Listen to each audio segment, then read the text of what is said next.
Thank you. Thank you all for coming along.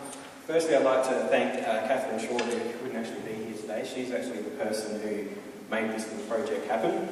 And also to Andy and Prue for helping out today and help set the library up this morning. For those of you who haven't heard of me before, I am Australia's only paranormal investigator to have writings inducted into the National Library's Pandora archive, which preserves historical writings deemed important enough to preserve for future generations. I am also the founder of two of South Australia's longest running paranormal investigation teams, Adelaide Paranormal and SA Paranormal, and the author of The Haunts of Adelaide. I'm also the Australian star of international television show Haunting Australia, which is the only Australian reality TV show to be shown on Sci-Fi in the USA and in another 100 countries around the world. So, the haunted buildings in Adelaide residency was the first of its kind in the world. No other government department has ever approached a paranormal investigator to research and investigate its haunted buildings in the way the Adelaide City Council libraries have. This project was a way for the people of Adelaide and North Adelaide to explore the history behind some of Adelaide's most iconic haunted locations and find out about some they had never heard about before. Another purpose was for members of the public to gain a little insight into why a building may be haunted, what constitutes a haunting, and also to come in and share their own ghost stories.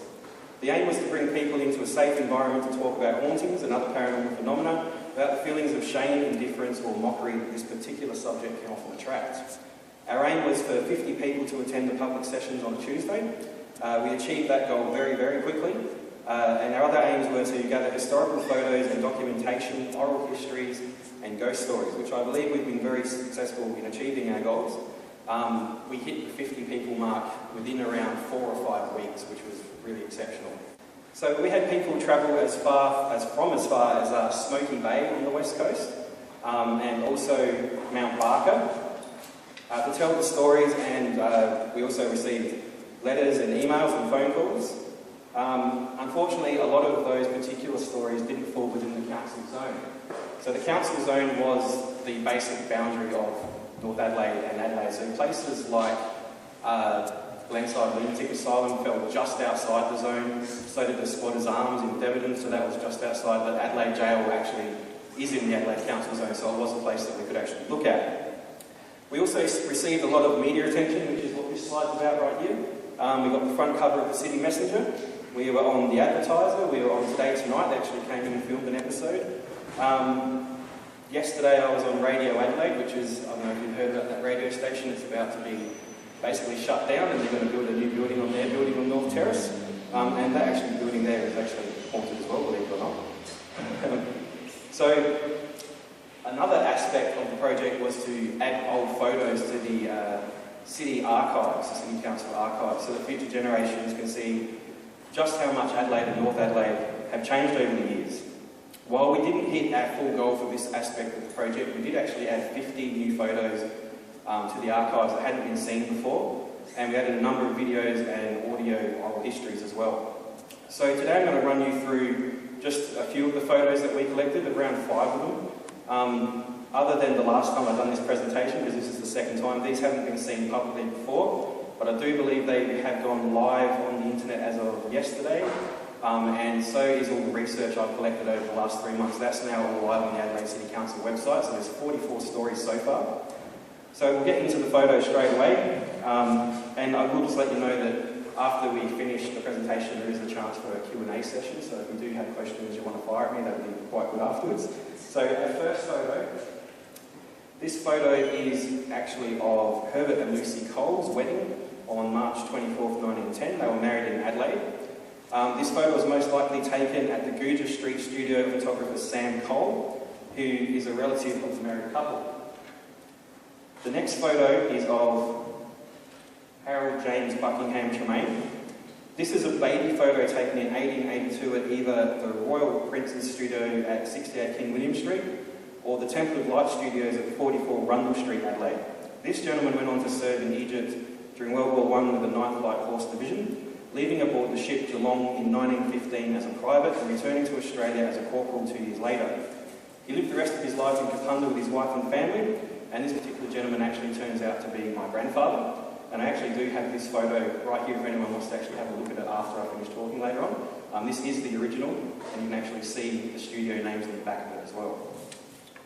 So our next photo is Mr. S. Cole. This photo was taken in 1877, and is actually the oldest photo that was brought to the library on this particular occasion. This is a self-portrait of Mr. Samuel Cole taken at his studio on Guja Street.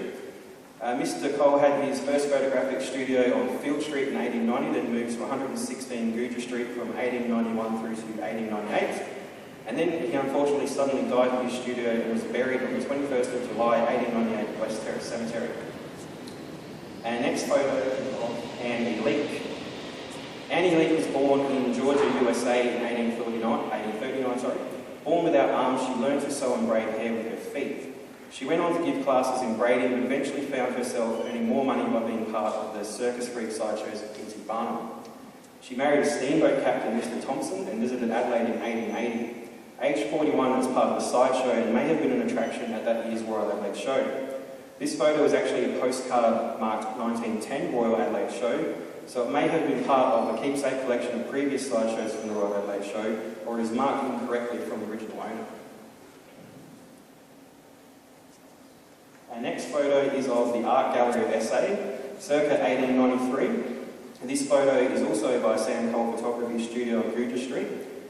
This building was designed by architect R.G. Thomas and later amended by E.J. Woods. It is a miracle this building was ever constructed, as difficulties slowed its building for almost 2 decades, including waterlogged foundations which had to be pulled up, then having the second foundation pouring disappear into a previously unknown underground creek. After all the setbacks, the foundation stone was eventually laid by Sir William Jervis on the 7th of November 1879. The stone is made from Sicilian marble, and it had a small area underneath where coins, documents describing the event and newspapers of the day were stored as a sort of time capsule. So that's under the foundation stone of that building still today, as far as I know. The building was completed in June 1884 and officially opened by the Governor, Sir William Robinson, on December 18th, 1884. The building was known as the Public Library from 1884 until 1967, when extensions were undertaken. It then became known as the Jervis Wing before getting its current title, the Mortlock Library, in 2003. The Mortlock family owned Martindale Hall in the Clare Valley and donated a substantial amount of their private collection, including the family mansion, to the government. It has been recorded that during a refurbishment of the Mortlock Library in the mid-1970s, that a female cleaner, whilst working in the basement, witnessed an apparition of a woman. The spirit appeared in a very long flowing grey gown. It's not known exactly who she might be. She might be a previous librarian or just someone who liked the building quite a lot. But she's actually returned for eternity as far as we know. Firstly, we have a visual representation of the data collected. Now you'll see up the top there's a lot of ghosts up the top, more so in the top and around Victoria Square than the rest of Adelaide there in that particular slide. What we found was, as we actually collected the stories and we mapped them out, this seemed to be the main central haunted area. So the very end here, the end to Adelaide Jail and the Newmarket Hotel. The centre part that's right in the middle there is the Mortlock Library, the Art Gallery, the Mounted Police Barracks, that little section of North Terrace. And the central bit where Victoria Square is, you're looking at the Treasury Building, the Town Hall, and the Ambassador Hotel. Our next slide is North Adelaide. And you can see there's quite a lot less ghostly activity around this particular part of the city. So, around North Adelaide we have Jeffcott Street, Strangeways Terrace and Tin Street, and mainly the lower North Adelaide area is the British Hotel. So, shortly I'm going to present to you some news stories that have surfaced through the public at the library.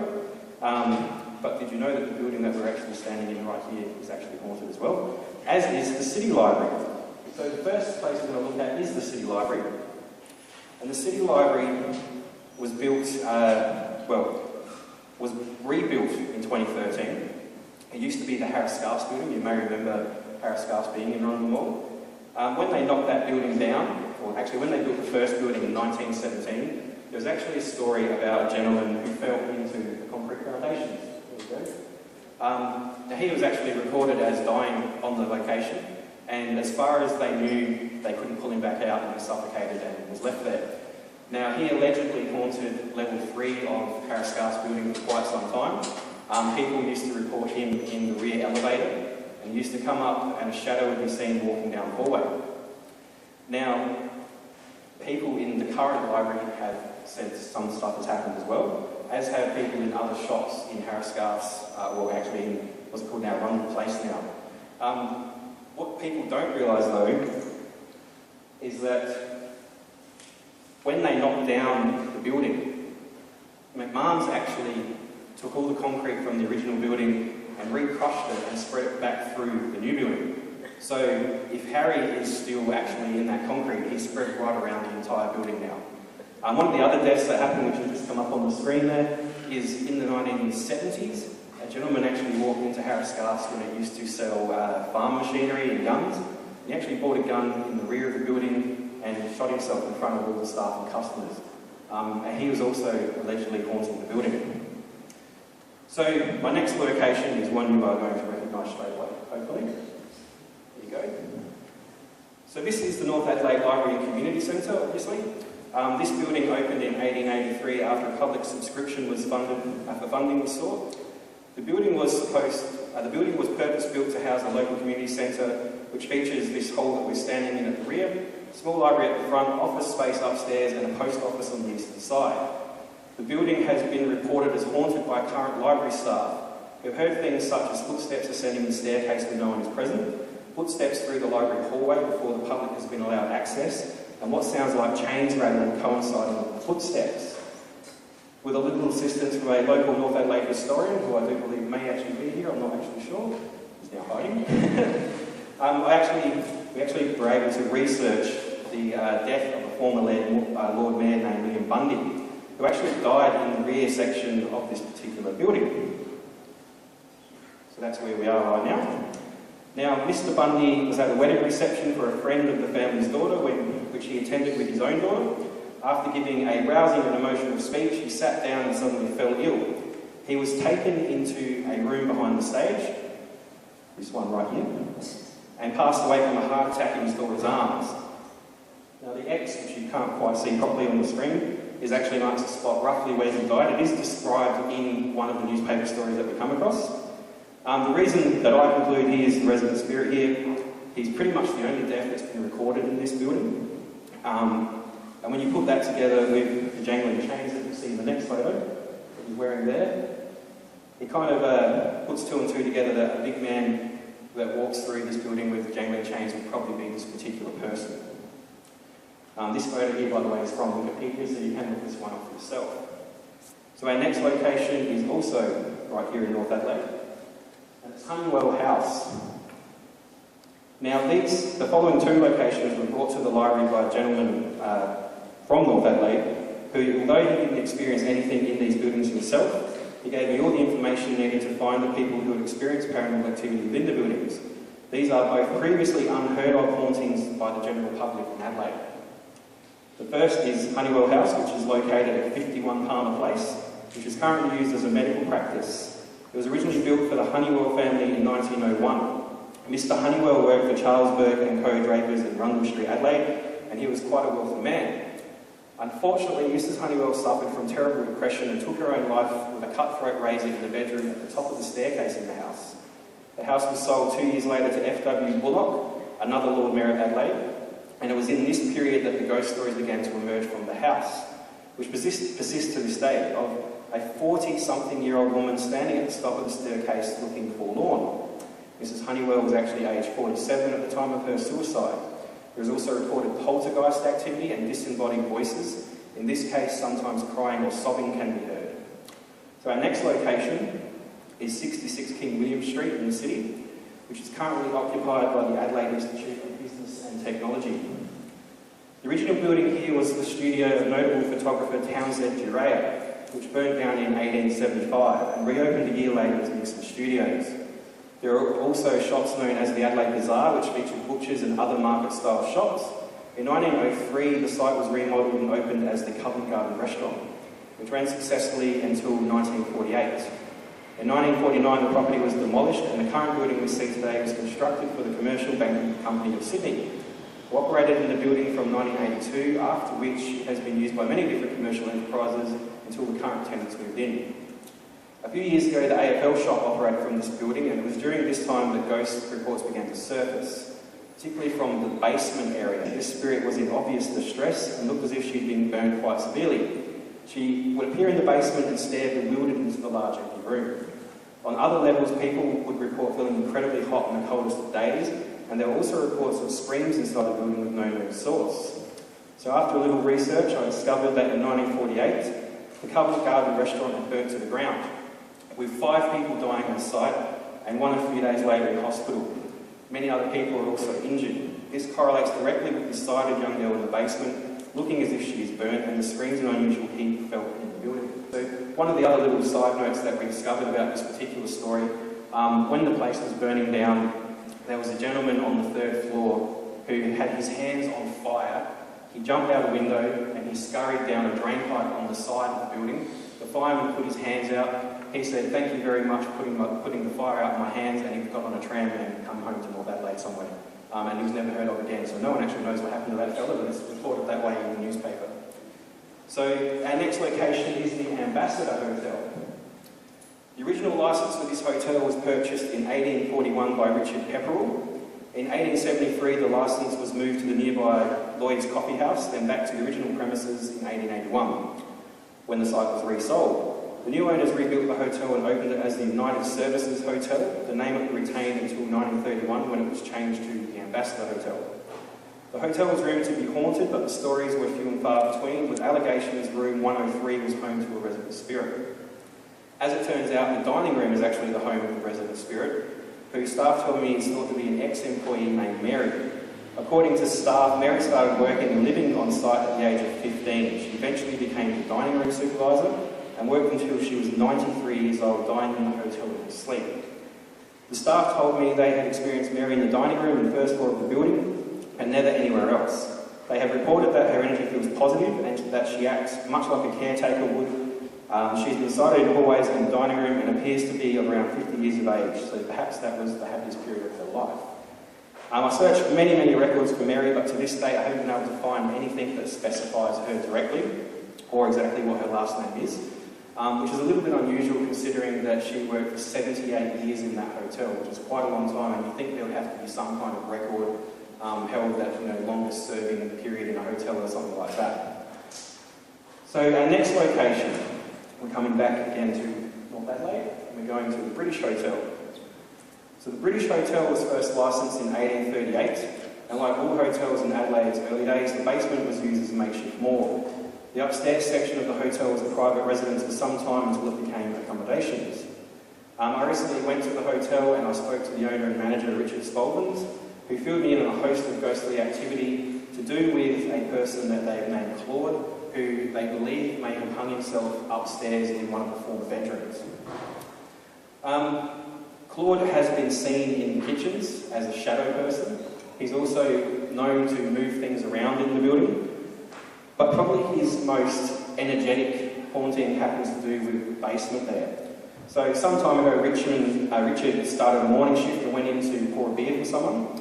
He went to pour a pale ale and ended up having a dark ale come out of the tap. I think some of you have heard this story before. So he questioned his staff and he asked if anyone had been down into the basement cool room and played around with the kegs or anything.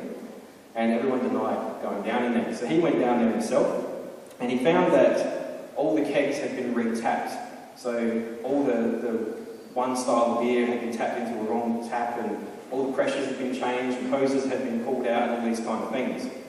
So he figured someone's playing a joke on him. He went upstairs and checked the CCTV, noticed that no one had been in the building that night. Nothing seems to be wrong on the CCTV. All the timestamps and codes are perfect, so no one has tampered with that. So what he figured is that his resident spirit has gone down and moved all these kegs around and put them back as a bit of a joke. Now, an interesting side note to that. My team actually investigated the Lighthouse Hotel at Port Adelaide, and they have had the exact same thing happen in their basement, where the CCTV hasn't been altered, there's nothing wrong with it at all, but someone has gone down and re-tapped every keg into a different beer line, changed all the pressures, changed all the settings. So whether there's something to do with the spirits having a problem with beer, preferring spirits. I'm not sure, but it seems to be something that happens in quite a few different hotels around the city. So our next photo is the Adelaide Festival Theatre. So this is a relatively new building by Adelaide standards, being constructed in 1973 atop the old Turkish baths, Cheer Up government printery and land department stables. It is believed the building is haunted by a former staff member who died in the scaffolds above the stage during the play. Another death which could also contribute to the alleged haunting is that of a theatre-goer who passed away during the play and wasn't found until the rest of the audience had vacated the seating section. A local paranormal investigation team investigated the building and told me that they had collected a number of different forms of evidence that suggest the haunting is actually real. This evidence includes electronic voice phenomena recordings and interaction via electromagnetic fields. And while we're on theatres, our next location is Her Majesty's Theatre on Grove Street. So, pre-1913, the corner of Grove and Pitt Street featured a two-storey house with stables lived in by a gentleman named Richard George. The property was eventually purchased by Edwin Dorr, who saw an opportunity to establish a new picture theatre in the city. Dorr signed a deal with Sayers and Lennon, a very successful picture theatre company operating out of Broken Hill. 30-year contract signed in May 1912 and see the erection of Adelaide's finest cinema. In the following few months, the plan changed from a 2,500-seat picture theatre to a 3,000-seat theatre. Along came a gentleman named Hugh McIntosh, who had just purchased the rights to the Tivoli vaudeville circuit. Mr McIntosh re-signed the lease, which obviously wiped the previous lease out for another 30 years. And on the opening night, the Tivoli, as it was then called, sold out. Whilst the audience was awaiting the performance to start, a loud thud was heard behind the curtain. The audience probably thought it was a piece of scenery falling on the stage, but in actual fact what they were listening to was the death of a worker. William Fisher, who had just fallen to his death from above the stage while doing a safety check on a fireproof curtain. It is said that Mr Fisher has haunted the theatre ever since. A ghost of a man has been seen on stage many times, and as well as the dressing rooms, disembodied voices and footsteps are also heard in the theatre. The theatre was renamed Her Majesty's in 1988 and reopened by then Premier John Bannon. It's seen the likes of people like Whoopi Goldberg, Maggie Smith, Lauren Bacall, Barry Humphries, W.C. Fields and Julie Anthony perform on their stage. And as a little bit of trivia for you, there's actually a feature wall of signatures of just about every single person who has performed there, just underneath one of the stages. So our next location is Pearl Taylor House at Guild Place. So this building started life as a storage warehouse before being occupied in part by the Southern Cross Newspapers Group. In 1934 it became the Adelaide home of Burien and Sobel, who gave the building its name and the distinctive entry decorations. Burien and Sobel used the location to store barrels of wine. During the late 1960s into the 1980s, the basement contained the Aqaba Steakhouse, which was popular with local government officials and newspaper and television celebrities. In the 1990s, Penang Malaysian and Chinese restaurant took over the basement and ground floor of the building and lasted up until around a month and a half ago when they actually shut down. They lasted 20 years in that particular location. The building is actually occupied now by an artist named Fanard Nobar. The haunting of this building goes back to the days of the Aqaba and Allegro room, where it is claimed a chef met a grisly end by a kitchen fire. Said chef was then reported to be seen conversing with patrons in the dining room.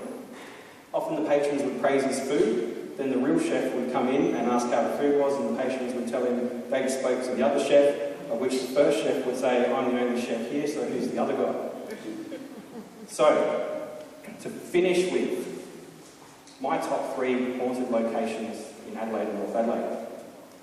The first, you're obviously all going to recognise this place, is Carclew House. So the property on which Carclew House adorns was originally owned by James Chambers. Mr Chambers had a small house and stable on the land, which he sold to tobacco magnate Mr Hugh Dixon. Dixon demolished the former home of Chambers and commissioned architect John Quinton Bruce to build a stately mansion, which he named Stauheim. In 1908, Dixon sold his home to Langton Bonython, the wealthy owner of the Advertiser newspaper. Bonython renamed the house Carclew and lived there with his wife, Lady Marie Bonython, and their children. Lady Bonython, who was disabled, died in 1924, and so Langton in 1939. The house stayed with the family until 1965 until it was sold to the government. There are numerous ghost stories associated with Carclew House, many of which are urban legends. The oldest being that Sir Bonython carried his disabled wife who he had found cheating up into the spire and threw her out the window. Lady Benithan allegedly hit the ground but did not die, so Sir Benithan carried her back up to the top of the spire again and threw her out the window a second time. Now obviously that's not true, it's an urban legend. Other stories involve men being buried inside the walls of the house, possibly the builders. One is supposedly near the front door and the other is in a wall at the rear of the house. There are also reports of a young boy looking out longingly from the windows of the spire. But perhaps the most intriguing story is that told by Lady Wilson, who was the granddaughter of the Benathans, in which she retells the story from her youth of sleeping in a downstairs bedroom and witnessing a spirit. The spirit was that of a young man with blonde hair, aged about 15, wearing a long-sleeved white shirt and black shorts with knee-high socks. The spirit would enter the room and go straight to the dressing table where he would pick up pins and count them until he slowly disappeared. So our next location is going to be Adelaide Arcade, but we're going to first hear from the Adelaide Arcade cleaner if our assistant can get the video to work.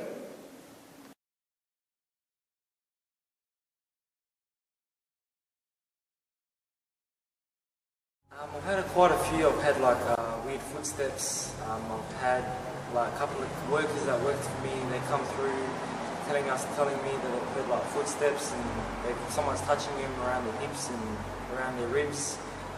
I've had like I've seen weird shadows. I've seen like shadows from far away. Like I had a worker for me working a while ago, and we were emptying a couple of mop buckets. And he's standing outside, and as I looked at him, like on the corner of my eye, I saw like a black figure of a shadow. So that was actually filmed late last year when I was invited back to investigate the Manhattan dry cleaners. And this particular gentleman was in cleaning around 11 PM at night and started telling us the whole stories, and he allowed us to film him, and then he allowed me to reuse it for this particular residency. So the Adelaide Arcade and later Gay's Arcade were built on land that was originally owned and used by Mr Gay's Furniture Warehouse and Barker and Chambers Horse Bazaar.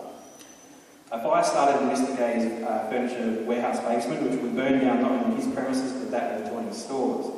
A syndicate of business partners joined together with a new plan for a shopping arcade on the 2-acre portion of the now scorched land running between Grenfell Street and Rundle Street to feature with another entrance plan for Twin Street. The arcade was advertised as the largest in the Southern Hemisphere and took only 5 months to build the entire thing, which is really quite fast compared to how things work today. The Adelaide Arcade was designed to be very ornate, and its designer wanted to make sure its interiors could be gazed upon with adulation at all hours of the day. So the promenade was lit with not only gas lights, but Adelaide's first electric lighting. As electricity was new to South Australia, the Adelaide Arcade had to be fit with its own gas-powered electricity generator. The generator, a large, very, very large engine, was housed within Shop 9 where the Manhattan Dry Cleaners now operates from today. The building was lit by 16 lamps hung along the centre of the promenade and one over the entrance at either end. Gay's Arcade, though, was lit by gas lanterns. Every evening the generator would be switched on by engineer Henry Harcourt at 5 PM.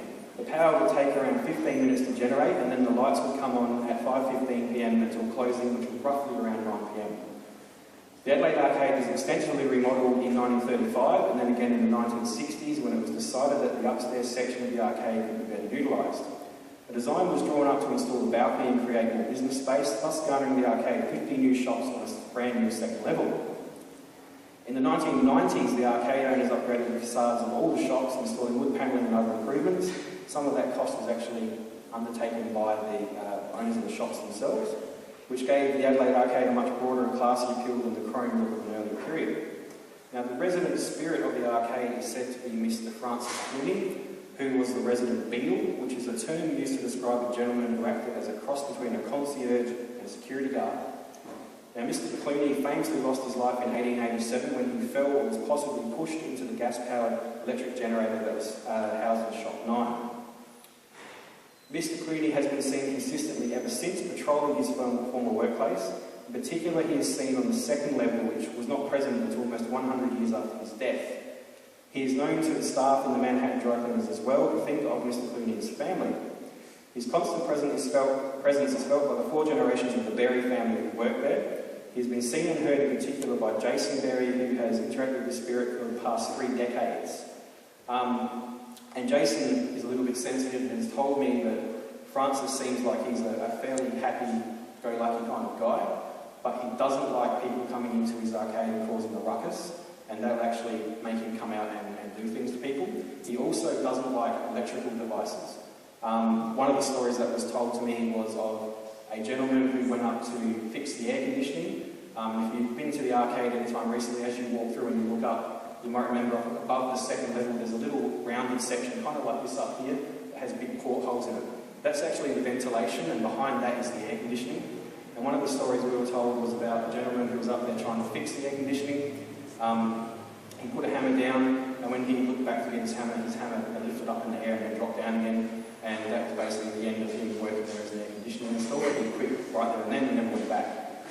So one of the other stories that came to us at the library was from a young lady named Rolly. She had her own encounter with Mr. Clooney, which occurred in the 1970s. She was employed by a place called Decorations Gallery, which was on the corner of Adelaide and Gaze Arcade at the time. During that time, though, the upstairs section of the arcade had limited access. The general public weren't allowed to go up there. She said that one day she was standing in Gaze Arcade and noticed a man leaning on the upstairs railing. He was watching her very, very intently.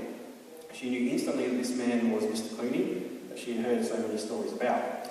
He was wearing a dark blue casual suit, which Neroli estimated would have been from around the 1870s. He smiled at her and then vanished from sight. She never saw him again. The second half of the Manhattan Dry Cleaners building was once the home of the Kennedy family. They lost their young son Sidney to suffocation and gas poisoning in 1902. It was alleged his mother suffocated him, but it was never proven. She actually later died around Parklands, but she too has been spotted in the vicinity of the dry cleaning shop. The fourth most notable death in the arcade is that of Miss Florence Horton. Miss Horton was shot dead in 1904 in Rundle Street, directly out the front of the Rundle Mall end of the Adelaide Arcade. She's been seen in what I believe now is a coffee shop. She's been seen standing there, and she's quite often seen crying. I've actually investigated the arcade multiple times, and we actually had one interaction which we believe could have been her.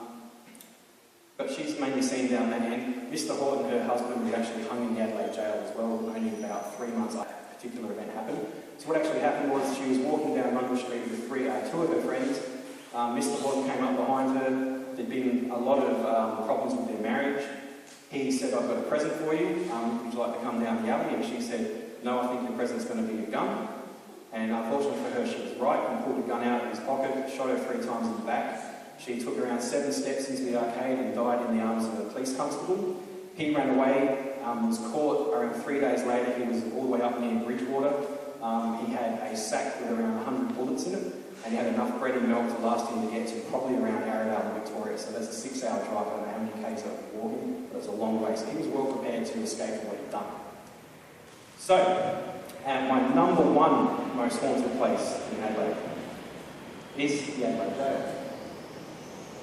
You probably will expect me to say that anyway. So the Adelaide Jail opened its doors on Christmas Eve 1840 under the watchful eye of William Baker Ashton and his wife Charlotte. In the early days, the jail held very few prisoners and was known jokingly as Ashton's Hotel. The building of the jail almost sent the colony bankrupt, as costs for the building almost tripled by the time it was usable. In 1878, the first addition was made, and the only section of the jail built by convict labour, which is now to this day called the new building, even though it's over 100-something years old. So the Adelaide Jail was the longest continuously running jail in Australia from 1841 until 1988, and saw over 300,000 convicts go through its doors in that time. It also saw 45 executions, with 1 woman being executed, and over 200 deaths from disease, and many more from prisoners attacking each other. The jail is haunted by a number of ghosts, including the former jail governor William Baker Ashton, who's said to haunt the upstairs section of the jail above the entry foyer, and Sally Port. Now, I've actually experienced this haunting for myself. Very recently, I was investigating the jail with a local tour group. We were standing in the front foyer section, and we actually heard someone very, very large walking in the rooms above us, which were all locked off, and we knew no one was up there.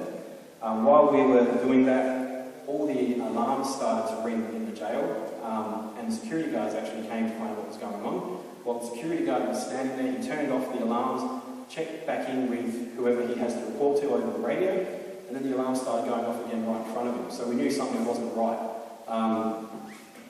And that also coincided with a whole heap of electrical malfunctions with some of the equipment that we were using. We were getting strange lines through camera screens and things like that. So there's definitely something going on in the Adelaide jail.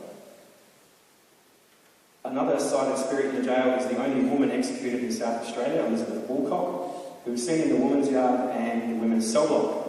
Other notable sightings include executed men John Balaban and Glenn Saylor DeLance, sighted in or near the Hanging Tower.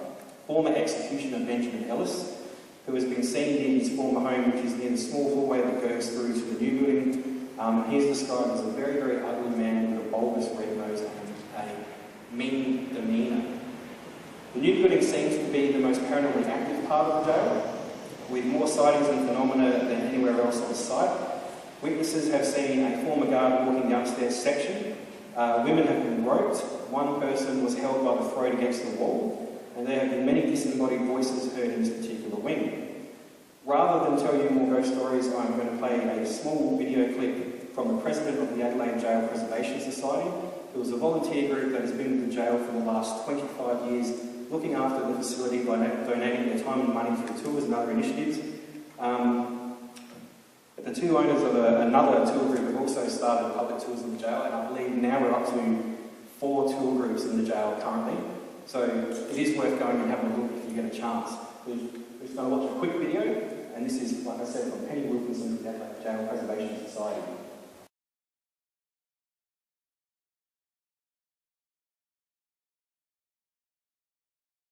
Hello, my name is Penny Wilkinson. I'm the president of the Adelaide Jail Preservation Society, or the AGPS. I have been at the jail working as a guide for over 10 years now, and president for about 7 years. My own personal experiences here are many and varied, but this one particular story was the first one that actually frightened the living daylights out of me, so much so that it took me a while to sort of come to terms with it. It was back in the early days, and there was a function being held here at the jail, and we were asked to help out, the volunteers were asked to help out with serving drinks, and we had forgotten to supply a corkscrew. So I knew that there was a corkscrew down in the staff kitchen, was right the way down the end of the passageway in the administrative building, which is just off the sally port. The passage already had a reputation from many of the volunteers and the staff that had worked at the jail that it was haunted, but I wasn't really that sure that it was true. And the lights were all on, and it didn't seem so bad. So I toddled off down to the end of the passageway to get the corkscrew, got the corkscrew, and I'm walking back. About halfway along the passage, I just got this feeling that there was somebody standing immediately behind my back, breathing down my neck. And of course, I did turn around and I couldn't see anything, but the presence was so great. All the hair on the back of my neck had been raised. I sort of felt quite queasy in my stomach, and I literally bolted for the door to the sally port. I got to the sally port door, opened the door, rushed back out again, and as soon as I got out to the sally port, all this phenomena had stopped. I wouldn't have placed so much emphasis on this, except for the fact that a couple of days later, one of my colleagues had a very, very similar experience in exactly the same place. So I was convinced that I wasn't going gaga, and it wasn't just me, there was something going on. But that's just one of many stories. So as she said, that's one of many, many stories of the Adelaide Jail.